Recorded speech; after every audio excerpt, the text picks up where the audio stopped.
Bonjour à tous, on va commencer gentiment. Donc l'idée aujourd'hui, c'est de se réunir autour du thème donc, de l'entreprise en difficulté et des procédures collectives. Donc comme d'habitude, beaucoup aujourd'hui ont participé à d'autres de nos interventions. Donc c'est le club BSF, il a pour but de réunir clients et écosystème BSF autour de thématiques, alors que ça soit en présentiel lors de petits déjeuners ou en webinaire comme on le fait aujourd'hui. Donc encore une fois avec le thème du retournement et de la confrontation aux difficultés pour les TPE, PME et les associations aussi.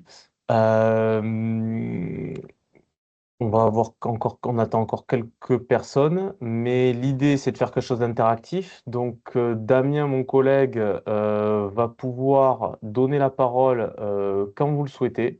Il suffira de lever la main avec la petite option sur Teams. Si vous souhaitez poser une question, n'importe quand, on n'a pas besoin d'attendre la fin de l'intervention pour poser une question. Que ce soit dans le chat par écrit. Sinon, ce sera en levant la main et si vous voulez, Damien activera votre micro et vous pourrez discuter ou poser votre question, que ce soit une question sur le sujet qui a été abordé ou un cas pratique ou un cas perso. Voilà. Donc, faut pas hésiter. Super. Hop, pas hésiter, il me coupera et on abordera les questions au fil de l'eau. Allez, c'est parti, on va commencer pour pouvoir vous libérer à l'heure. Donc l'idée, c'est de faire une petite introduction aujourd'hui du pourquoi et de ce qui peut pousser les entreprises à devoir opter ou réfléchir à éventuellement une procédure ou à se mettre sous la protection du tribunal.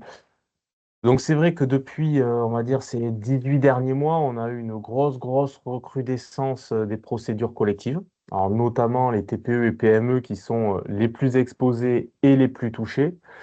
On a eu une forte croissance et une explosion des ouvertures. Alors, le plus souvent, malheureusement, aujourd'hui, on verra les différentes procédures, mais souvent des procédures tardives auprès du tribunal de commerce, donc RJ, donc redressement judiciaire et liquidation, ce qui fait que plus on est dans le tard, moins on a de solutions, moins on a d'ouverture et moins on a de chances de partir sur un redressement d'entreprise ou de la structure. Donc on a aujourd'hui seulement 30%, donc à peine un tiers des entreprises en redressement judiciaire qui peuvent obtenir, qui vont ne serait-ce que jusqu'au plan de redressement. Et si on va un petit peu plus en amont sur les procédures, on double ce pourcentage, c'est-à-dire que plus c'est pris tôt une procédure, plus on a de chances de s'en sortir.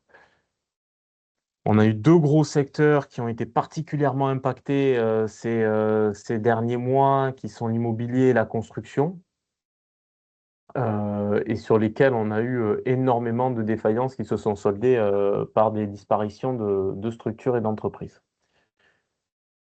Donc là, bon, vous avez un petit topo sur l'évolution des procédures collectives au sortir du Covid, hein, avec un petit effet trompeur qui a été celui que pendant le Covid, effectivement, il y a eu pas mal d'aides, pas mal de dispositifs de gel qui ont fait que on a un petit peu freiné cette dynamique, mais qui a littéralement explosé, notamment en 3 ans, 2, 3 ans à la suite du Covid, pour arriver à des stades un petit peu historiques sur ces deux dernières années. Voilà.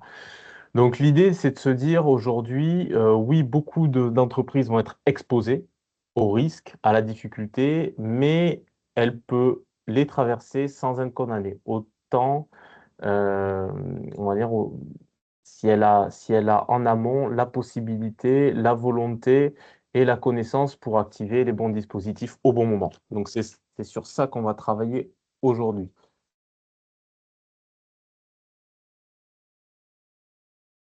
Donc les procédures collectives ou préventives, il faut vraiment les voir aujourd'hui, non pas comme une fatalité, non pas comme un jugement à part entière de réussite ou non. C'est un outil. C'est vraiment un outil activable par les entreprises. Donc elles vont protéger l'entreprise et le dirigeant. Donc ça, c'est super important. Elles vont protéger l'entreprise, le dirigeant et les salariés dès l'ouverture. Donc, on a, quoi qu'il arrive, les poursuites individuelles. Donc, ça, c'est le recouvrement. qui est suspendu. Donc ça permet bien souvent de reprendre le contrôle sans avoir la pression du boulet, du passif que l'on a pu accumuler pendant quelques périodes de difficulté. Donc, elle favorise la négociation. Il faut savoir que vous avez en face de vous souvent des organismes, ça peut être les impôts, ça peut être l'URSSAF, la MSA ou des banques qui sont structurées aussi pour répondre à ces impératifs. Et le fait de déclencher une procédure va vous permettre d'accéder à des dispositifs auprès d'eux qui ne sont pas actionnables uniquement par une négociation de gré à gré. Voilà. Elles encadrent aussi la restructuration. Donc, le cadre judiciaire, le cadre du tribunal de commerce, l'égide du tribunal de commerce permet de mener des négociations dans un cadre structuré, dans un cadre très formel, et donc de pouvoir piloter et planifier la restructuration. Et surtout, elle préserve l'essentiel, c'est-à-dire la continuité de l'activité, surtout. C'est ça. L'idée, c'est de pouvoir continuer, enfin permettre, laisser l'opportunité à l'entreprise de préserver ses emplois, son savoir-faire et de continuer son activité. Voilà. Et bien sûr, dans une approche encadrée. On verra tout à l'heure ce qu'on appelle une approche encadrée, parce qu'en aucun cas, il est question de perdre le contrôle de son entreprise. Ça, souvent, c'est un élément qu'on n'a pas forcément en ligne de mire. La procédure, ce n'est pas une perte de contrôle sur son entreprise, bien au contraire. Oui, vous aurez le support, du coup, pour répondre à la question de Marine, vous aurez le support, bien évidemment, qui vous sera envoyé à la fin à la fin de l'intervention, sans souci. Hop. Et l'idée, oui, l'idée de la procédure, c'est surtout de pouvoir gérer le passif, hein, de pouvoir le restructurer, de pouvoir l'encadrer, le juguler, afin qu'il soit moins lourd, qu'il pèse moins lourd sur l'entreprise, que le poids de la dette soit plus supportable, pour pouvoir ben, voilà, passer un peu la période de difficulté et redynamiser l'activité. Alors, on a aujourd'hui deux types de procédures qui sont activables. On va avoir ce qu'on appelle les procédures préventives et procédures collectives. Alors souvent, on entend parler uniquement de procédures collectives et dans lesquelles on va regrouper tous ces dispositifs-là, mais il faut bien les scinder en deux et avoir d'un côté des procédures préventives qui sont souvent anonymes la plupart du temps. Donc c'est un dispositif amiable, confidentiel aussi, ça c'est très important pour l'entrepreneur, actionnable très en amont et qui permet, en cas de tension financière, en cas de creux de trésorerie, avéré ou en perspective de creux ou de périodes difficiles, de pouvoir négocier avec des partenaires, encore une fois, dans un cadre judiciaire, dans un cadre strict, qui va permettre d'avoir des solutions très concrètes et sur lesquelles on ne revient pas surtout. Et les objectifs, voilà, ça permet uniquement, c'est pour ces préventifs, d'anticiper les difficultés. Voilà, avant la fameuse période qu'on connaît tous, qui est la période de cessation des paiements. Voilà. Donc là, on est dans une procédure ou on est dans des procédures qui doivent être déclenchées très en amont quand on sent quelque chose. Étant donné qu'elles sont confidentielles, euh, elles n'ont pas d'impact public. Voilà, vous n'allez pas avoir de mention au CABIS ou quoi que ce soit. Donc, l'avantage que vous allez avoir là, c'est de pouvoir les déclencher quand vous sentez la difficulté ou des fois quand quelque chose pèse un petit peu trop lourd sur votre structure, comme une dette bancaire par exemple, ou un retard accumulé avec les organismes sociaux. Donc, ces procédures collectives, elles sont au nombre de trois. On a le mandat ad hoc, on va avoir la conciliation et un petit cas particulier, mais chez BSF, c'est un peu aussi c'est très clairement notre cœur de métier, c'est le règlement amiable agricole.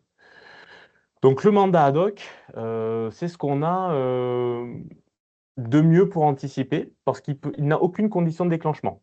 Vous n'êtes pas obligé d'être dans une difficulté avérée, vous n'avez pas besoin d'être en passe, d'être en cessation de paiement. Et il suffit de saisir le tribunal de commerce le plus proche, forcément, pour pouvoir déclencher ce mandat. C'est quoi ce mandat ad hoc? C'est une médiation confidentielle, encadrée, entre l'entreprise et des partenaires choisis pour résoudre une situation de tension. Alors, les partenaires qu'on va avoir le plus souvent sur un mandat ad hoc, c'est vrai qu'on va retrouver encore une fois URSSAF, MSA et la banque. Très, très souvent la banque, puisque c'est souvent l'impact de l'emprunt qui va peser assez lourd et qui est peut-être aussi le plus facilement négociable, plutôt que de mettre autour de la table tout un tas de fournisseurs divers et variés qui ont ni les mêmes mythologies, ni les mêmes méthodologies, ni les mêmes enjeux. Le déroulement, il est assez simple. On va désigner un mandataire ad hoc. En général, soit des gens qui sont spécialisés dans le mandat ad hoc, il en existe, soit un administrateur judiciaire. La mission de cet administrateur sera fixée par le tribunal de commerce. Donc, ça va de la négociation, la médiation, la restructuration. La plupart du temps, c'est négociation-médiation. La durée est libre.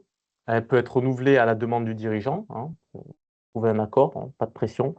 Et aucune publicité légale, du coup, et aucune obligation de résultat, ce qui en fait la procédure confidentielle par excellence. Personne ne saura jamais, hormis les principaux intéressés, que vous êtes allé en mandat ad hoc. Voilà. C'est un outil hyper souple, rapide. Il est adapté dès les premiers signaux d'alerte, aussi faibles soient-ils. Il faut toujours y réfléchir. C'est pas quelque chose qui a déclenché comme ça à tour de bras, mais c'est un outil dont la flexibilité peut répondre à beaucoup, beaucoup de situations dès lors où on commence à avoir une petite tension ou quelque chose qu'on ne sent pas. Donc, on peut rétablir un dialogue avec des créanciers, puisque ben, forcément, vous allez avoir un tiers qui va intervenir pour la négociation et ça apaise les tensions, ça dépassionne un peu les débats. Donc, ça peut être aussi efficace de ce côté-là, hein, parce que vous auriez pu ne pas trouver la solution avec une négociation de gré à gré et vous allez la trouver via une négociation sous l'égide du tribunal avec un administrateur judiciaire. On va pouvoir obtenir des délais, des rééchelonnements, une restructuration de la dette. Donc, on va pouvoir obtenir du gel, on va pouvoir obtenir, modifier des échéances, on va pouvoir essayer de voir comment on peut peut-être mensualiser ou annualiser des dettes. Voilà, tout ce qui peut derrière soulager l'entreprise et lui permettre effectivement de passer un mauvais moment et préparer éventuellement une conciliation si la situation se dégrade ou si on n'arrive pas à trouver vraiment de solution dans le cadre du mandat ad hoc. Donc, on ne fiche pas les dettes, hein. L'ouverture d'un mandat ad hoc, à la différence des procédures collectives, ne fiche pas les dettes, hein. Mais en attendant, on est quand même dans un cadre sécurisé. Alors, elle ne fiche pas les dettes parce que, notamment, c'est quelque chose que l'on saisit quand on n'est pas encore en cessation de paiement. Donc, il n'y a pas cette urgence à geler les dettes. Voilà, d'où la souplesse de l'outil. Donc, c'est de la médecine préventive, hein, purement et simplement. Voilà. C'est souple, c'est confidentiel et c'est adaptable à chacun. Voilà. Et on a souvent de très bons résultats. Alors, des fois, les résultats d'un mandat ad hoc ne suffisent pas parce que ben, les difficultés peuvent s'intensifier. La mesure n'a pas été assez. Les mesures qui sont, on va dire, on peut obtenir via ce mandat ad hoc ne sont pas encore assez fortes au regard de la tension qui a pu être créée sur la boîte. Mais en attendant, on prépare. C'est un outil de bonne gestion. Le tribunal de commerce voit qu'il y a eu quand même des choses qui ont été déclenchées en amont. Si vous arrivez en RJ ou si vous arrivez en conciliation, vous avez déjà cet avantage-là d'avoir déclenché des dispositifs, d'avoir fait un acte de bonne gestion pour préserver les intérêts de votre entreprise et la continuité de l'activité. Donc, c'est que du plus. On a un deuxième outil qui vient un petit peu différent, c'est la conciliation. Donc là encore, procédure confidentielle, hein, amiable. Euh, L'entreprise elle doit finalement, euh, oui, mais il peut être reconduit, renouvelable justement, parce que vous allez voir que la conciliation, Véronique, la conciliation dure 4 mois et est renouvelable 1 mois maximum, c'est tout. Si on n'a pas trouvé d'accord dans ces 4 et 1 mois, on a la constatation d'un échec de la conciliation qui peut conduire à un RJ. Voilà. L'entreprise donc, rencontre des difficultés avérées ou prévisibles, donc il faut justifier de réelles difficultés hein, au tribunal de commerce. Elle n'est pas en cessation de paiement depuis plus de 45 jours, donc c'est important. Donc il faut montrer qu'on va avoir un souci, mais qu'il n'est pas encore, entre guillemets, présent en l'occurrence la cessation de paiement. Et voilà, encore une fois, le dirigeant saisit le tribunal de commerce. Donc là, on a quand même un gel partiel des dettes pendant la négo, ce qui est plutôt une bonne chose. Euh, L'accord d'une conciliation est constaté et homologué par le tribunal, donc on n'y revient pas dessus. Tout accord qui a été trouvé avec les créanciers est gravé dans le marbre, donc personne ne va y revenir dessus. Si l'accord que vous avez trouvé vous convient, vous pouvez compter dessus. Hein, le créancier ne peut pas faire marche arrière à un moment donné. C'est aussi l'avantage dans un cadre structuré. La négociation est absolument confidentielle, hein, avec les créanciers et les partenaires que vous aurez mis autour de la table. Et l'avantage d'une conciliation, c'est qu'il peut donner un privilège de new money. Le privilège de new money, c'est que si pendant la conciliation, on peut restructurer une dette, on peut échelonner, on peut trouver des solutions pour que ce poids de la dette soit un peu plus supportable. Mais on peut aussi tout à fait négocier du refinancement pendant pendant une conciliation. Ce refinancement-là, cet argent qui est remis dans la boîte, par exemple par des opérateurs bancaires, va donner lieu à un privilège de new money. C'est-à-dire que cette créance-là, cet argent qui était mis là, va devenir une créance prioritaire si on part en RJ. Donc finalement, c'est pour encourager aussi à se dire, ben voilà, si jamais la conciliation et les effets de la conciliation avec ce potentiel refinancement vont à l'échec ou ne marchent pas assez et qu'il faut passer en RJ, ce que vous aurez fait et ce que vous aurez consenti à donner pendant cette période-là va être considéré comme une créance prioritaire. Des fois, ça peut paraître un peu trivial, mais en attendant, ça peut faire la différence et ça peut pousser un opérateur à remettre un peu au pot et à faire confiance. Voilà. Donc, c'est un peu le canot de sauvetage avant la procédure collective.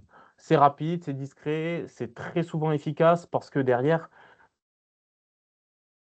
les deux parties ont conscience que l'échec d'une conciliation conduit à un RJ et le RJ n'est pas agréable pour une entreprise, hein, parce que c'est jamais quelque chose sur laquelle on va avec gaieté de cœur, mais les créanciers savent aussi, et vous le verrez tout à l'heure, que ça va être un petit peu long avant de retrouver leur fonds. Donc, tout le monde a assez intérêt à trouver, dans la mesure du raisonnable, à trouver des solutions durant cette conciliation.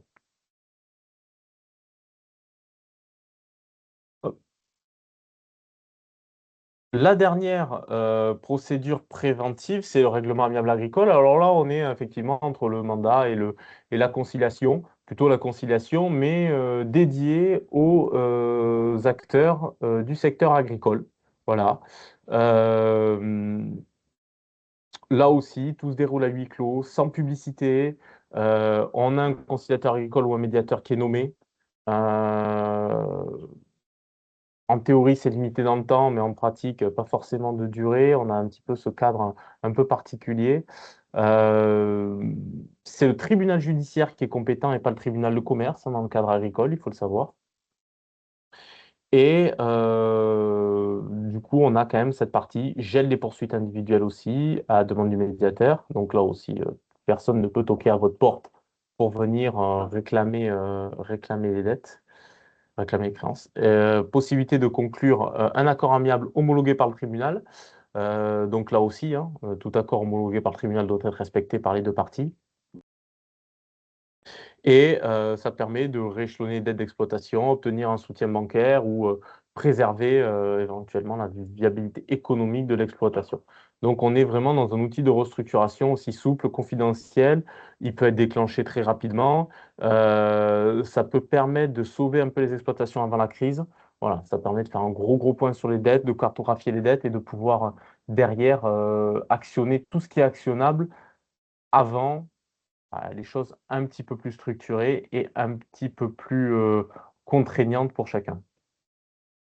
Donc là, on est face à trois dispositifs qui sont, somme toute, semblables.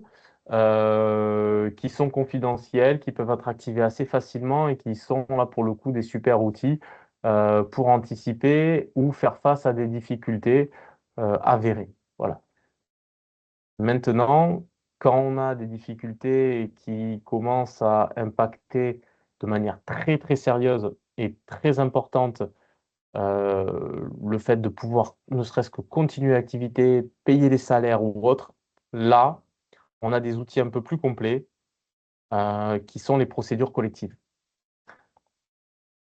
Alors là, les procédures collectives, effectivement, c'est une procédure judiciaire et publique. Alors, ouverte par le tribunal lorsque l'entreprise ne peut plus faire face à son passif exigible avec son actif disponible, donc la fameuse cessation de paiement.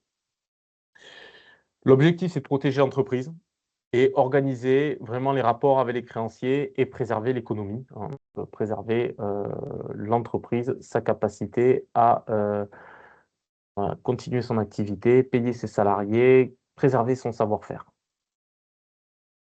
Donc elle est publique. Publique, ça veut dire la fameuse mention au cabis que personne n'aime, mais qu'on voit de plus en plus malheureusement. Euh, donc attention pour certains au fait que c'est pas forcément super bien vu sur les appels à projets, les APJ et bon, les appels d'offres de marché public, ça les exclut aussi. Donc c'est pour ça qu'il est très très très très important aujourd'hui de savoir qu'on a des outils en amont qui peuvent être vraiment déclenchés et éviter d'en arriver à un RJ quand une conciliation aurait pu suffire ne serait-ce que quelques semaines ou quelques mois avant, hein. On on parle pas en années, ça se joue des fois à quelques semaines. Je prends un petit exemple qu'on a eu récemment, qui est arrivé dans le cadre d'une reprise d'entreprise, hein, par quelqu'un qui a repris une petite boîte industrielle et qui a dû faire face à de multiples difficultés avec ses fournisseurs à l'étranger, avec sa capacité d'acheminement et avec le prix de la matière qui a subi une inflation énorme, momentanée mais énorme, pendant quelques mois, et des défauts de qualité, ce qui l'a conduit à avoir une grosse baisse de son activité et de ses marges. Cette personne-là avait donc racheté cette petite boîte quelques années auparavant et détenait sur sa holding la fameuse dette senior. C'était donc la holding qui a racheté les parts de la société. La société devait le payer avec ses revenus, donc avec ses bénéfices, qui étaient remontés dans la holding et la holding payait la dette. Ça, c'est le montage un peu lambda des reprises. Il s'avère que l'entreprise n'a pu euh, être, euh, n'a pu être en capacité de payer de faire remonter assez de dividendes pour payer cette dette et la holding s'est retrouvée en difficulté. Pour la petite histoire, cette entreprise marche à, on va dire, 30 à 40% avec des appels d'offres marché public. Voilà. Donc, le RJ c'est pas on va dire que c'était pas la solution la plus envisageable. Bon, il s'avère que c'est la holding qui a difficulté à payer, donc c'était la holding qui était le sujet à la procédure. A été déclenchée par ces ex-conseils, puisqu'on les a récupérés un petit peu après, une procédure de conciliation un peu tardive. Après, bien sûr, quelques engueulades et tensions avec son partenaire bancaire. Donc, le partenaire bancaire n'est pas arrivé dans des bonnes conditions à cette conciliation. L'administrateur judiciaire n'a pas forcément réussi à organiser tout ça comme il fallait parce qu'en face, il y avait aussi les conseils du client qui étaient pas forcément, on va dire, au fait des procédures et très incisives là-dessus. Et quelque chose qui aurait dû couler de source, c'est-à-dire une conciliation qui aurait dû régler cela par un rééchelonnement de la dette senior et ça aurait dû poser aucun souci dans 90% des cas, a conduit à un échec de la conciliation et donc une mise en RJ. La mise en RJ de cette holding a quand même un sacré impact. Pourquoi elle est mise en RJ? Parce qu'elle ne peut pas payer une dette bancaire. Il n'y a qu'une dette bancaire. Mais cette dette bancaire, elle la paye grâce aux remontées de dividendes de sa fille, donc de l'entreprise qui exploite. Quel était le gros risque là sur lequel il fallait à tout prix mettre une chape de plomb, c'était ce qu'on appelle une extension de procédure. Pourquoi? Parce que c'est tout bête, mais de l'échec d'une conciliation sur la holding, qui aurait dû aboutir dans 99% des cas, on aurait pu arriver à une extension de procédure et mettre la fille en RJ parce qu'on aurait estimé qu'elle n'est pas en capacité de payer sa dette qu'elle a auprès de la holding. Voilà. Et là, c'est 40 à 50% de l'activité, donc autant vous dire la boîte qui font les plombs parce qu'on a mal utilisé l'outil et qu'on l'a déclenché un peu trop tard. Ouais. Donc dans 99% du temps, ça sauve sa boîte. Alors heureusement, là, le RJ s'est très bien déroulé et il est cantonné à la holding et tout se passe très très très très bien.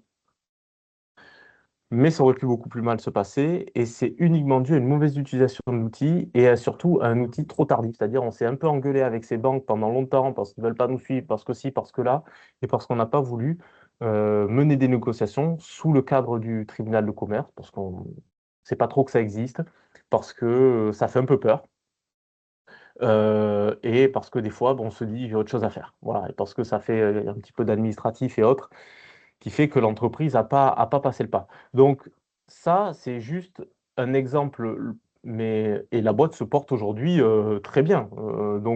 C'est un exemple parfait euh, de à la fois l'utilité, mais hyper pertinente et cohérente d'une procédure, mais aussi le fait que si on le prend par le mauvais bout, ça peut faire des dégâts. Ou trop tard. C'est surtout sur ça qu'on insiste, nous, c'est vraiment le trop tard. Au moins en parler, au moins envisager ces solutions-là. Donc dans les procédures collectives, on en a trois. La troisième, j'aime pas trop en parler parce que c'est la liquidation et c'est un peu le signe de la fin. Mais on a d'abord la procédure sauvegarde et le redressement judiciaire. Donc la procédure sauvegarde, elle a de la différence en soi que l'entreprise rencontre des difficultés avérées. Elle ne peut pas les surmonter seule par son activité, par sa croissance, en tout cas en court terme, mais elle n'est pas encore en cessation de paiement. Ça, c'est important. Et donc, c'est une saisine volontaire. Donc, le dirigeant est à l'origine de la procédure. Parce que là aussi, c'est toujours mieux de maîtriser son timing, de maîtriser le déclenchement de son RJ avant que ça soit, ou de sa procédure de sauvegarde, avant que ça soit un créancier qui en a marre, qui saisisse le tribunal pour déclencher le RJ. Voilà. Là, on a moins le timing, on maîtrise moins le timing, on a moins de temps pour agir et puis on ne fait que subir. Vous voyez, encore une fois, je réinsiste lourdement, mais le timing est important. Mieux vaut anticiper. Donc, la procédure, ça permet de se réorganiser, assurer la poursuite de l'activité et l'apurement des dettes, même si on n'est pas encore en état avéré de cessation de paiement. Donc, gel de toutes les dettes antérieures à l'ouverture, chouette. L'entreprise continue son activité sous la protection du tribunal de commerce. Le plan de sauvegarde, il peut prévoir un rééchelonnement du passif sur 10 ans maximum, 15 pour l'agricole, de façon progressive ou linéaire. La réduction partielle de certaines dettes, le maintien des emplois, bien évidemment, une redéfinition de la stratégie et surtout une protection des contrats en cours. Donc, l'ouverture de la période d'observation, on a 6 mois qui sont renouvelables.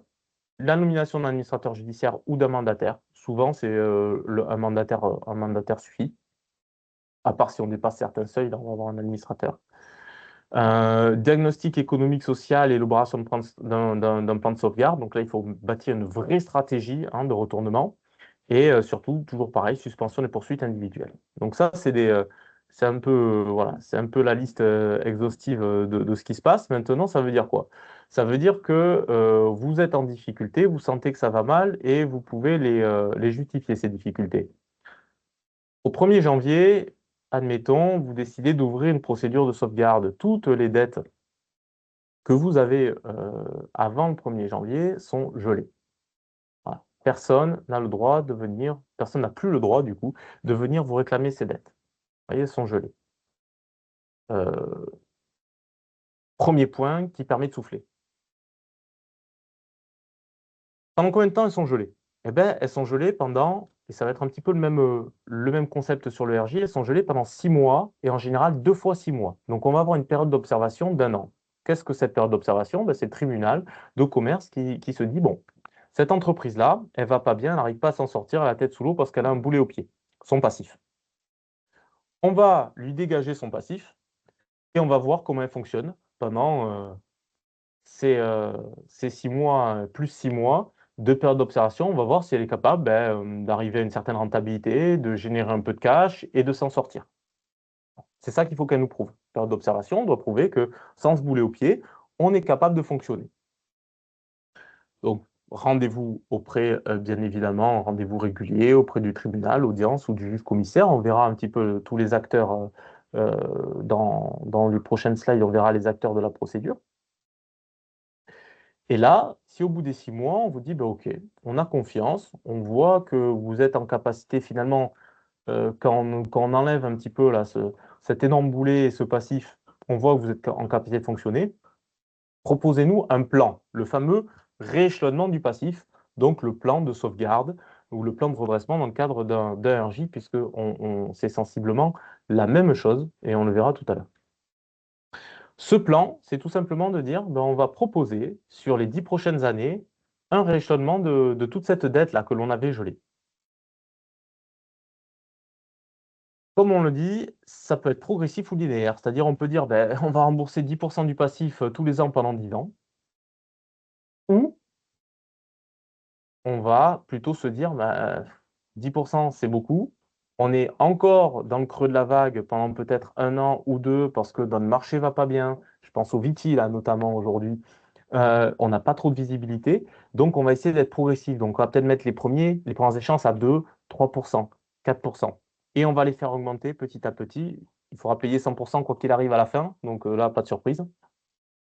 Mais ça permet de se dire, au moins, on ne se met pas une épée de Damoclès directement au-dessus de la tête en sortant de procédure. Et puis si jamais ça se passe bien et qu'on fait du gras, on le met de côté pour quand les échéances seront un petit peu plus costauds.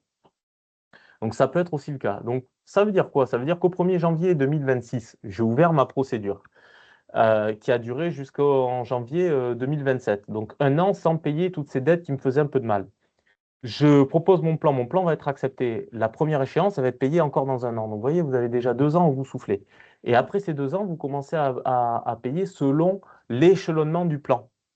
Et l'échelonnement du plan, il peut être, comme on l'a vu, un peu progressif. Donc vous voyez qu'on a quand même un outil qui permet de souffler pendant un petit moment pour l'entreprise, qui lui permet de se retourner, qui lui permet de prendre des mesures qui n'ont pas forcément des effets à 3, 4 ou 6 mois, et plutôt 1 an, plutôt 1 an et demi, ou qui lui permet de venir voir un petit peu, tâter le marché, de voir comment il est capable de revenir un peu à la normale ou autre. Donc c'est quand même un outil puissant. La seule particularité, c'est qu'il ne faut absolument pas recréer de nouvelles dettes pendant cette période-là, parce que c'est échec. Voilà. Et surtout, respecter les échéances du plan. On a droit à une année blanche, carte joker, mais il faut respecter les échéances du plan. Voilà, c'est super important. Donc voilà un petit peu, normalement, protéger les contrats. Tous ceux qui sont dans le bâtiment qui ont une décennale, à aucun moment, la personne est capable de toquer parce que la dette a été gelée en vous disant, je vous retire ma décennale. Non, non, la garantie décennale, elle reste. Voilà. Donc ça, c'est très, très important de l'avoir en tête. C'est un super outil parce que, bon, OK, on a la mention au CABIS. OK, c'est pas marrant parce qu'on va au tribunal de commerce, même si, entre guillemets, on n'est pas jugé. On n'est pas en train de juger si vous êtes un bon chef d'entreprise ou pas. On regarde qu'il n'y a pas eu de défaut de gestion. On regarde qu'il n'y ait pas eu de malversation, hein, que vous n'ayez pas profité de votre entreprise, comme on dit, vous n'avez pas vécu sur la bête. Ça, c'est important. Donc oui, Muriel, on peut restructurer les effectifs salariés, hein, puisque voilà, ça peut, pendant une procédure sauvegarde, on peut dire qu'on est malheureusement en difficulté économique, donc le licenciement économique se justifie. On peut restructurer ça, absolument, absolument. Donc même si peut-être des fois il faut peut-être y penser un peu en amont ou autre, mais oui, on peut, absolument. C'est bon, malheureusement, c'est aussi le cas de beaucoup, c'est-à-dire la réduction de la voilure, c'est qu'une fois qu'on a vu les charges fixes qu'on a un petit peu jugulé au maximum dans tous les sens, bon, ben, il n'y a plus grand-chose à faire et quand l'activité ne revient pas, ben, forcément, on a aussi la masse salariale qui est là et qui peut-être peut faire l'objet, malheureusement, d'une optimisation. On va le dire comme ça. Donc, sauvegarde, outil de prévention et gestion des risques. Donc, c'est vraiment un vrai bouclier sur le long terme. Oui, oui, absolument. Dette aux actionnaires, compte courant d'associés. Tout ce qui est une dette est gelé. Ah oui, il faudrait pas que ça soit eux, c'est pas au profit. Une procédure n'est pas au profit forcément des actionnaires, bien évidemment. Vous avez un compte courant d'associé, malheureusement, vous allez être le premier à y passer, et puis souvent à faire les abandons de compte courant avec retour, clause de retour à meilleure fortune. Donc, ouais, voilà. On a une égalité des créanciers dans ce cadre-là. La deuxième qui est un petit peu plus... Alors, l'avantage, c'est que si on ne réussit pas, on peut passer d'une sauvegarde à un RJ. On peut faire durer encore un peu. Vous voyez comme quoi il y a des vraies stratégies dans ces outils-là et ce n'est pas à prendre à la légère, hein. Le redressement judiciaire, bon, on est un petit peu dans le même fonctionnement, hein. 6 mois renouvelables, de période d'observation, un administrateur judiciaire quand on dépasse les seuils, sinon un mandataire judiciaire, l'élaboration du fameux plan aussi, alors là qui s'appellera non pas le plan de sauvegarde, mais le plan de redressement et la suspension des poursuites et le gel du passif. Donc là, c'est déclenchable quand on est en cessation de paiement. Attention, le dirigeant peut la déclencher, le procureur de la République peut le déclencher, mais un créancier aussi. Ne vous laissez pas dépasser. Moi déjà, redressement judiciaire, y arriver comme ça, brut pour point, par la faute ou l'action, on va dire plutôt d'un créancier, c'est pas fou. Je préfère y arriver parce qu'on a une conciliation qui a échoué, qu'on a déjà essayé de tenter des choses ou autre. Au moins, on a commencé à travailler, on a commencé à envisager des solutions et on maîtrise nos timings. On a donc ce fameux gel des dettes. Le plan de redressement, il peut prévoir l'apurement progressif du passif, la réduction d'effectifs, cession d'actifs, recentrage de l'activité et en cas d'échec, la conversion possible en liquidation judiciaire. Ça, c'est moins drôle. C'est-à-dire que si demain, effectivement, vous n'arrivez pas à pourvoir au plan ou le plan n'est pas accepté, la circularisation du plan n'est pas acceptée hein, par les créanciers et le tribunal, à ce moment-là, bah, ça veut dire que le tribunal ne croit pas en redressement de l'entreprise et donc va basculer en liquidation. Sinon, on a le même fonctionnement que sur la procédure de sauvegarde, la fameuse année d'observation, les 2 fois 6 mois. On a la fameuse première échéance du plan qui arrive un an après la proposition de ce même plan, donc finalement 2 ans après l'ouverture de la procédure. Et un redressement judiciaire, ça sert à sauver une entreprise a priori viable. D'accord? Et à défaut, ses activités, ses emplois, si jamais ben, c'est converti. Voilà. Donc on peut avoir, on peut très bien avoir pendant une conciliation ou autre, sous couvert que c'est accepté par le tribunal et que tout paraît bien, hein, l'arrivée d'un associé, l'arrivée d'un fonds ou autre pour recapitaliser et redynamiser l'activité.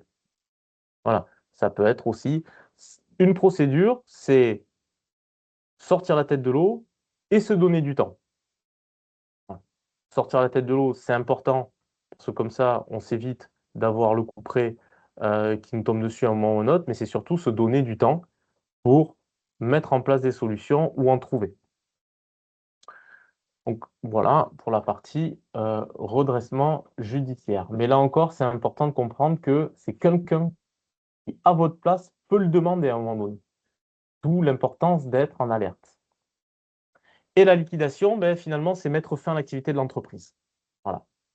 La liquidation, j'aime pas en parler trop longtemps parce que ben, c'est la partie. Alors, elle est intéressante parce que ben, quand même, on essaye de préserver les intérêts du dirigeant hein, et lui permettre de rebondir dans un cadre un peu plus assaini sur un autre projet ou autre. Mais on met fin à l'activité de l'entreprise, hein. Le redressement et toutes les solutions ont été envisagées et ne sont pas possibles. Donc, créancier, tribunal de commerce ou des fois le dirigeant ne voit pas la porte de sortie et donc passe en liquidation. C'est arrivé qu'un dirigeant qui en a marre, qui est rincé, dise moi j'arrête, alors qu'il pouvait peut-être y avoir des perspectives, mais encore une fois, ça c'est pas à nous de juger et le tribunal n'est pas ne juge pas aussi là-dessus. Se disent ben moi je passe en liquidation parce que j'en peux plus quoi, c'est pas possible. Donc l'entreprise doit bien évidemment être en cessation de paiement et son redressement doit être irréalisable, hein. Donc la saisine, c'est encore une fois, c'est un dirigeant, un créancier ou le tribunal de commerce qui peut l'effectuer. Voilà. Donc là, on a un liquidateur judiciaire et à la différence des autres procédures, là, forcément, on a une cessation immédiate de l'activité, la vente des biens qui est réalisée par ce liquidateur et forcément, le dirigeant est dessaisi de la gestion de son entreprise. Ce qui n'est absolument pas le cas, je le répète, dans les autres procédures.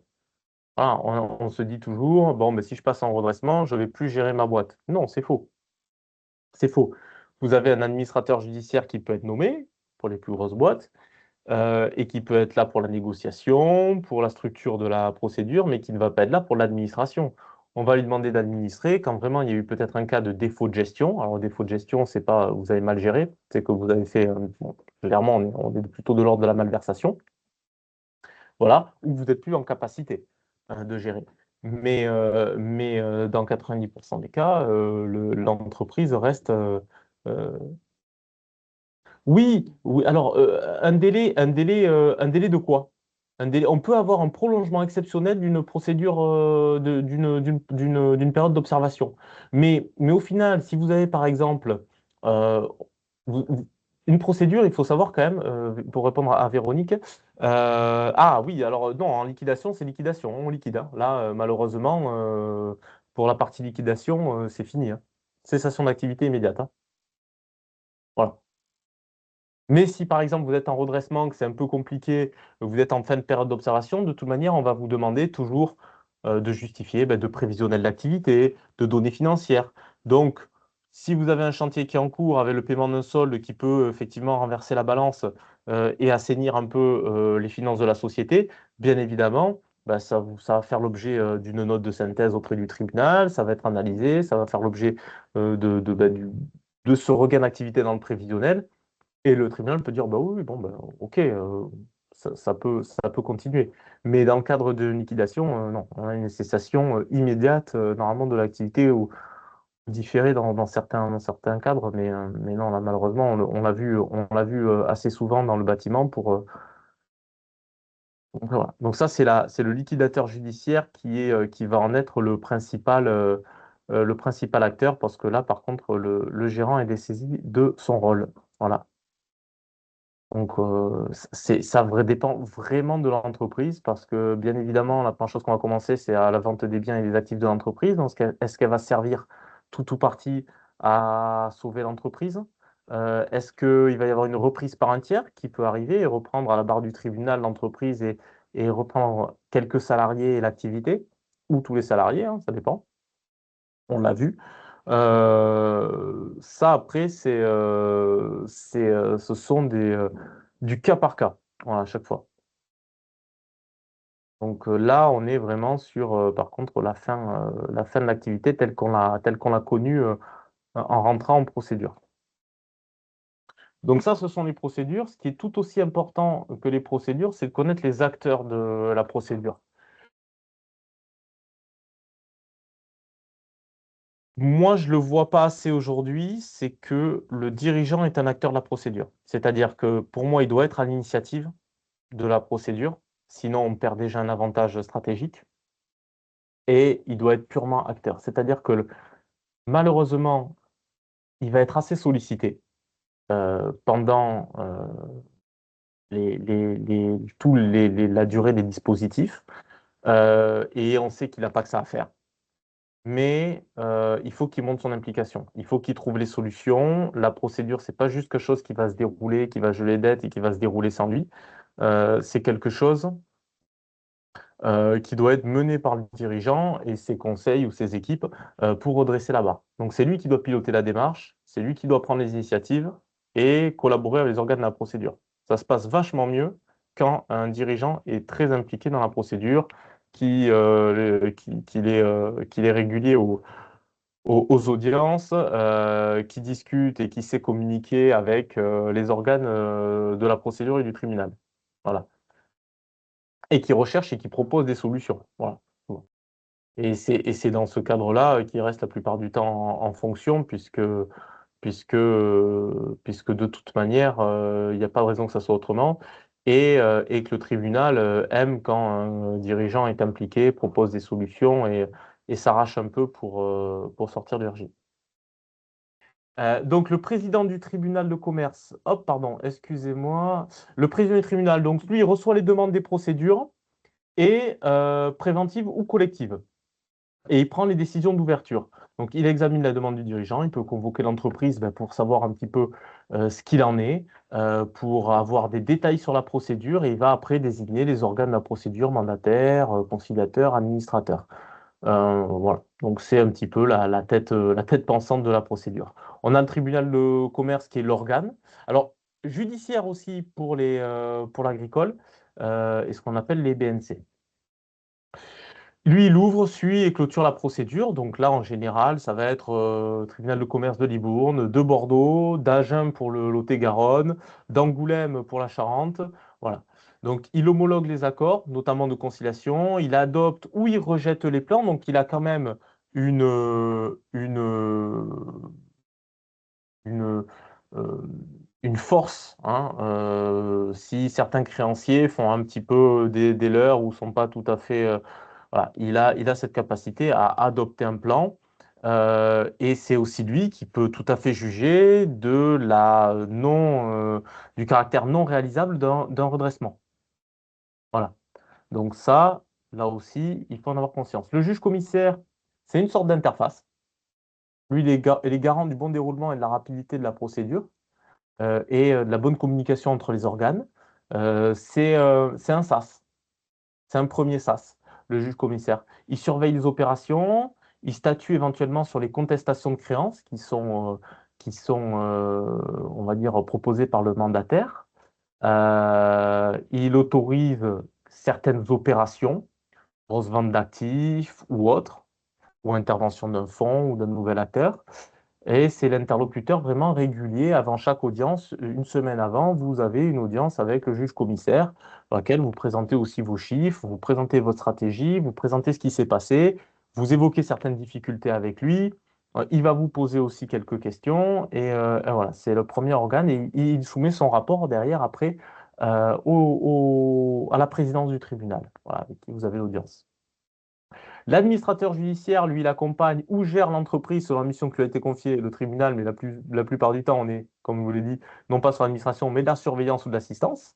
Donc, dans le cadre de seuils plus élevés, d'entreprises avec des chiffres d'affaires plus élevés, il établit un diagnostic économique, il prépare le plan de sauvegarde aussi avec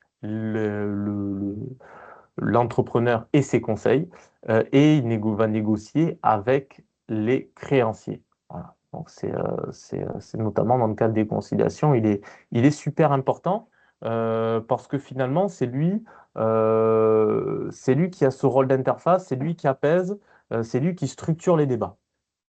Le mandataire judiciaire, lui, il va représenter les intérêts des créanciers, même si honnêtement, normalement, dans la procédure, il ne joue pas contre vous. Représenter les créanciers, c'est aussi faire en sorte que l'entreprise soit en capacité de les payer, donc que vous continuez votre activité, tout simplement. Donc, il réceptionne des déclarations de créance, hein, donc de part et d'autre, vous allez déclarer tout ce que vous devez et les créanciers vont dire, vont déclarer aussi ce que vous leur devez et on va faire un arbitrage entre les deux. Voilà. Il les vérifie, des classes. Il surveille aussi la gestion d'entreprise. Il a un droit de regard. Il va se poser des questions sur qu'est-ce qui est mis en place, qu'est-ce qui est fait pour que ça aille mieux. Et il va informer régulièrement le tribunal de ses travaux. Voilà.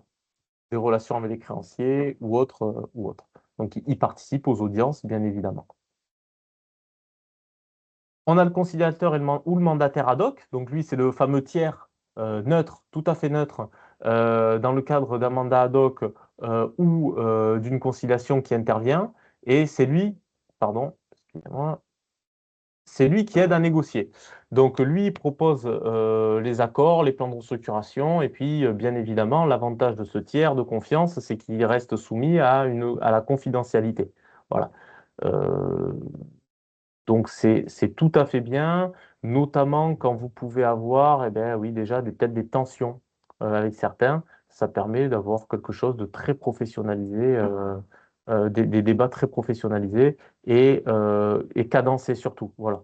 Voilà. Il va récupérer les documents de chacun, il va mettre en place des réunions de négociation, il va pousser à la décision. Voilà. Comme ça, on a des négos qui ne s'éternisent pas. Le liquidateur judiciaire, on l'a vu, bah, c'est lui qui met fin à l'activité et procède à la réalisation des actifs, donc la vente. Il vend les biens, il résilie les contrats, il procède au licenciement, il répartit les fonds s'il y en a entre les créanciers et il rend compte forcément au tribunal des avancées de cette opération.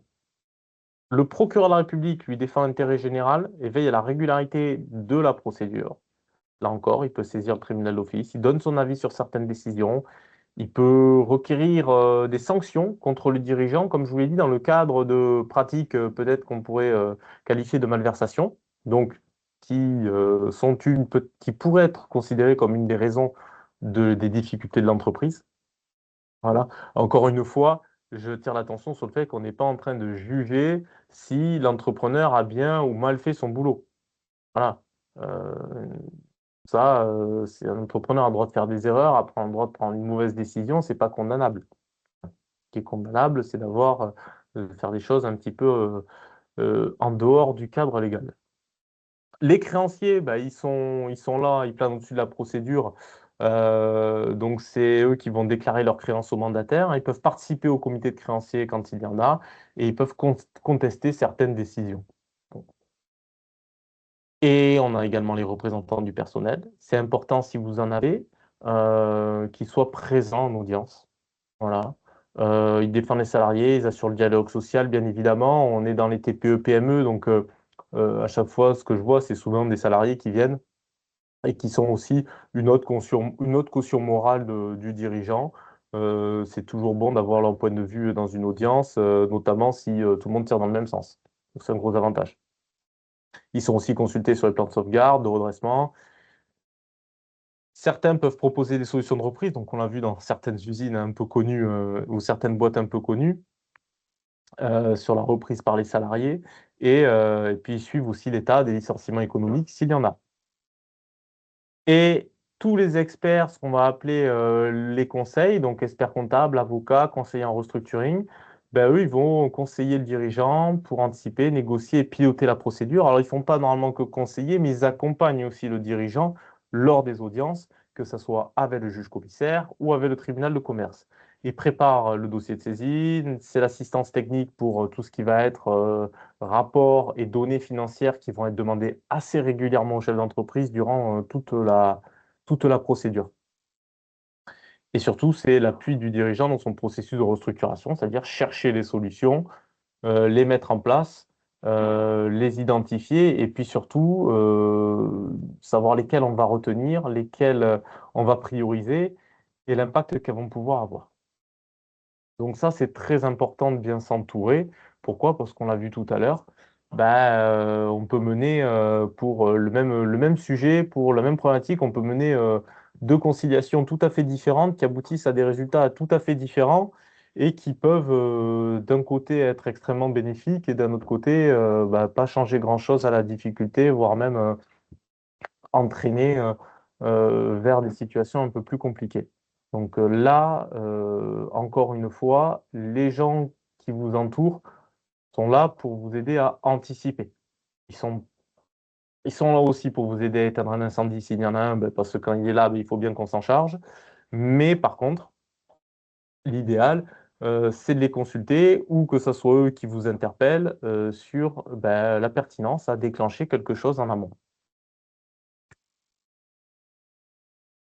Donc, en synthèse, les confidentiels, les procédures confidentielles, mandat ad hoc et conciliation et leur pendant règlement amiable agricole, et les publics, sauvegarde, redressement judiciaire, liquidation judiciaire. Donc, les publics, je vous rappelle, c'est ceux, bon, pour le côté pratico-pratique, qui ne sont forcément de par leur nom pas confidentiels et qui font l'objet d'une mention sur votre cabis, sur Paper, sur société.com.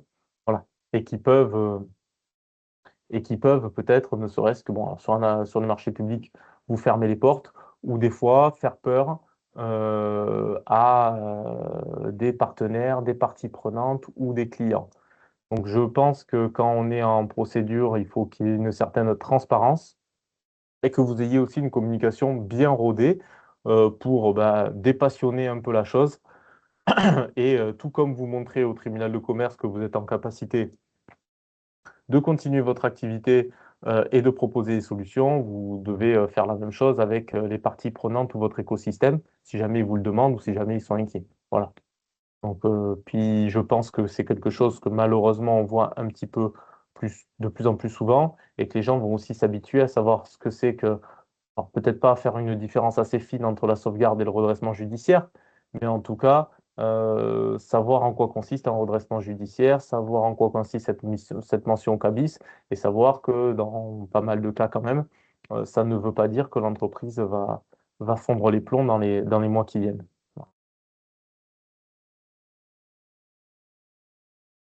Donc la clé aujourd'hui pour utiliser ces dispositifs, c'est bien s'entourer, bien s'entourer. Euh, Les difficultés sont pas une fatalité, donc forcément, on peut être en difficulté, mais ça peut être que momentané. Et pour que ça soit momentané, ben, il faut comprendre, connaître les outils qu'on peut avoir à disposition. La prévention, l'objectivité et la transparence sont essentielles. Bon, j'en parlais tout à l'heure, il faut pas hésiter à mobiliser les gens autour, déjà au degré 0, au degré 1 des difficultés. Faut pas hésiter à les mettre sur la table, à en parler, s'entourer de conseils qui peuvent vous amener vers une bonne stratégie, une bonne utilisation des outils ou un bon déroulement des procédures ou autres d'ailleurs. Et surtout, on le répète encore, agir tôt. Agir tôt, parce qu'encore une fois, plus on agit tôt, plus on agit tôt, plus on a de nombre de dispositifs à disposition, plus on a le temps pour mettre en place des choses, pour se retourner, plus on prépare la chose, plus on est crédible aussi derrière. Il n'y a que des avantages à déclencher les choses un peu tôt, ou du moins à y penser, parce que c'est pas forcé qu'on les déclenche, mais à y penser, à y réfléchir, c'est toujours une bonne chose. Donc, encore une fois, les procédures, ce n'est qu'un outil de redressement, de transformation, et ça doit normalement permettre à l'entreprise de repartir sur des bases saines. Voilà. Et c'est pas un constat d'échec, c'est pas un aveu d'échec, c'est pas un jugement, c'est un outil. Tout comme le financement en est un, la procédure en est un. Donc, si un petit cas concret sur une dernière procédure amiable en agriculture, par exemple, puisque BSF, comme vous savez, est assez présent. Assez présent sur la Viti. Exploitation agricole en forte croissance, mais comme beaucoup d'acteurs du secteur, grosse tension de trésorerie, un PGE qui pèse lourd, très lourd, les augmentations de besoins en fonds de roulement pour financer les stocks parce que l'accès à de nouveaux marchés pose problème. Donc là, quand on commence en disant exploitation agricole en forte croissance, tout le monde sourit, on est content. Mais forte croissance ne veut pas dire bonne santé financière. Voilà. Donc là, on a même péril en la demeure. Parce que, bon, est-ce que la croissance est pilotable? Est-ce qu'elle est pérenne? Pas forcément. Donc plutôt qu'attendre une situation un peu critique, on active un règlement amiable agricole très en amont. On structure des échanges avec les partenaires bancaires, là en l'occurrence, sous l'égide d'un conciliateur, et construction d'une solution globale. Donc, qu'est-ce qu'on fait? On fait le diagnostic financier, on fait des prévisions financières pour montrer que ce qui a été mis en place et ce qui est en capacité d'être réalisé va amener à une situation plus, on va dire, plus pérenne, plus saine, mais qu'on a besoin de ce temps-là pour les mettre en place. C'est ça l'idée, hein. C'est de dire, on va mettre des choses en place, les choses vont pas aller d'elles-mêmes, vont pas se rétablir d'elles-mêmes, mais pour mettre ces choses-là en place qui vont payer, on a besoin d'un peu de temps. Donc, en coordination étroite entre dirigeants, conciliateurs, avocats, les trois se mettent en place une solution concrète, adaptée aussi à la réalité de l'exploitation, hein. Donc, c'est pas non plus de mettre encore une fois, c'est pas encore une fois juste reculer pour mieux sauter et puis s'apercevoir finalement qu'à la fin on ne peut pas sauter parce qu'on s'est remis un boulet au pied, c'est de proposer des négociations qui sont à la fois acceptables, bien évidemment, hein, par les banques là en l'occurrence, mais aussi qui vont permettre de garder le caractère réalisable des objectifs du dirigeant. Donc gel des remboursements, donc voilà ce qu'on peut obtenir sur un règlement amiable agricole, pardon. Gel des remboursements en capital pendant 24 mois de l'emprunt, allongement des maturités des PGE et des emprunts, obtention d'un nouveau financement court terme, bénéficiant du privilège de monnaie pour accompagner la croissance. Euh, et aujourd'hui, hop, pardon. Et aujourd'hui, l'exploitation poursuit son développement. Dans le cadre financier sécurisé, c'est qu'il est moins lourd, le poids est plus acceptable. Mais sans cette procédure amiable, elle serait très probablement retrouvée en cessation de paiement due à la pression des différents prestataires euh, qui auraient réclamé leur dû. Voilà. Et peut-être même eux demander le déclenchement de l'énergie face au non-paiement de leur traite. Donc, l'outil stratégique, là, il a été déployé. Alors, c'est chouette, c'est l'histoire qui se finit bien parce que il n'a suffi que de règlement amiable agricole. Mais ça aurait pu être dans le cadre d'énergie où il y aurait une restructuration de la dette qui aurait permis aussi de sauver l'exploitation, de lui permettre de prendre le temps de se restructurer, de se redimensionner aussi. Parce qu'une entreprise, ça se restructure, mais ça se redimensionne et lui laisser le temps, voilà, un temps serein, un temps un peu long pour pouvoir trouver les solutions adéquates. Voilà. Donc, toutes ces procédures-là sont, à des moments de la vie de l'entreprise, se retrouvent pertinentes. Se retrouvent pertinentes et encore une fois, comme on le dit, on a quand même, malgré tout, plus de 65% des entreprises qui se disent à un moment donné, dans l'année, devoir faire face à une grosse tension de trésorerie. Donc, c'est pas encore une fois un constat d'échec, c'est pas qu'on est mauvais, c'est qu'aujourd'hui, les marchés changent, les tensions économiques sont telles que les entreprises, et notamment les TPE-PME, sont hypersensibles à ça. Et c'est souvent cette difficulté de trésorerie-là qui les conduisent à la faillite. Voilà. Hop.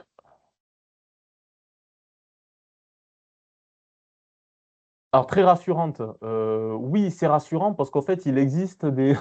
Je réponds à une question. C'est rassurant parce qu'on sait qu'il existe des dispositifs et que ces dispositifs-là sont pas des dispositifs, sont des dispositifs bienveillants. Quand on va en audience au tribunal de commerce, je le répète, je n'est pas en train de juger le dirigeant, ses compétences ou quoi que ce soit. On est en train d'essayer de trouver des solutions et de voir si les solutions proposées sont pérennes et réalisables. Voilà, c'est ça qu'on est en train de juger. On juge la capacité d'entreprise à rebondir.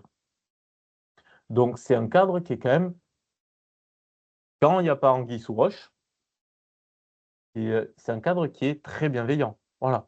Quand c'est bien préparé, quand tout le monde est de bonne volonté, c'est très bienveillant. Tout le monde, aujourd'hui, tire dans le même sens. Voilà. Malheureusement, ça se passe dans un tribunal. Il faut bien lui donner un nom. Mais voilà, on est loin quand même, on est très très loin du côté punitif. Voilà. Est-ce qu'il y a des questions de ce côté-là?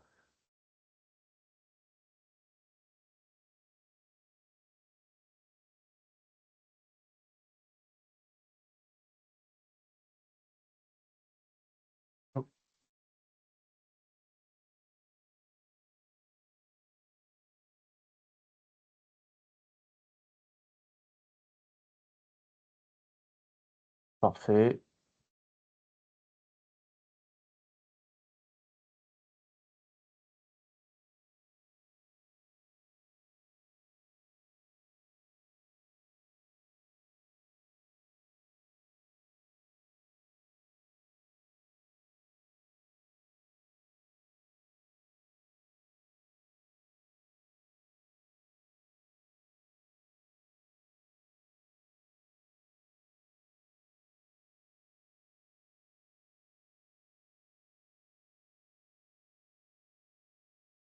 OK.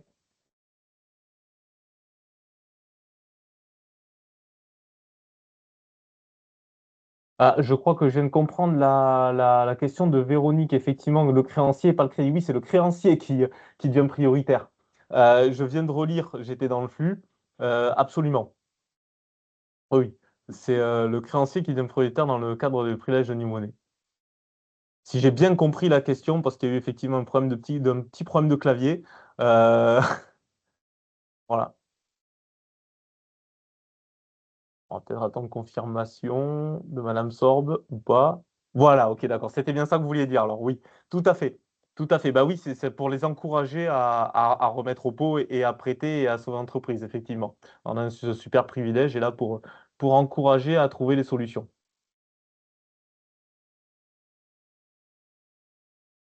Top.